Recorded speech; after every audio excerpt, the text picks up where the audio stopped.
And I'm one of the very few people, if not, under five in our entire film insurance industry who is duly licensed on both sides of the border. So did you have to pass something? Like, what did you have to do to get licensed here?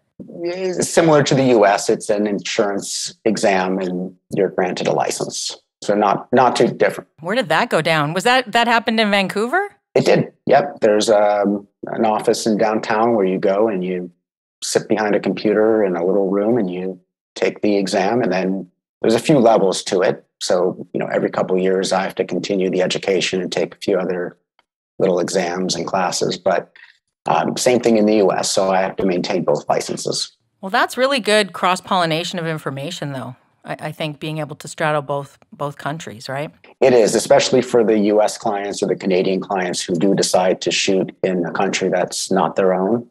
There are a lot of differences in the insurance between the US and Canada. And so to be able to facilitate that, it's definitely a unique expertise.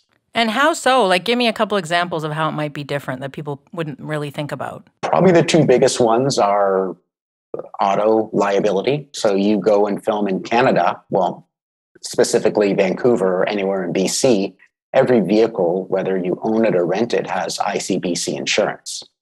Where in the US, all insurance is private insurance companies. Right. So if you're gonna film in the US, you're gonna have to buy what's called non-owned auto liability to cover all of the vehicles you're renting and using.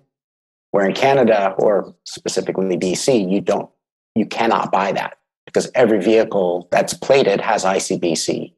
And then the other part is the Canadian centralized system. Exactly. Of all kinds of things, Mike.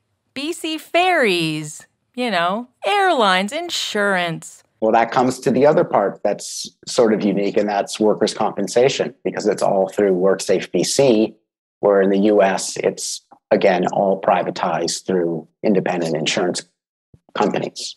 I'm seeing a trend here. Yeah, but those are the only two real material differences. Everything else on the production insurance portions are the same. And they can both be written in either currency depending on the currency or the needs of that particular budget and project.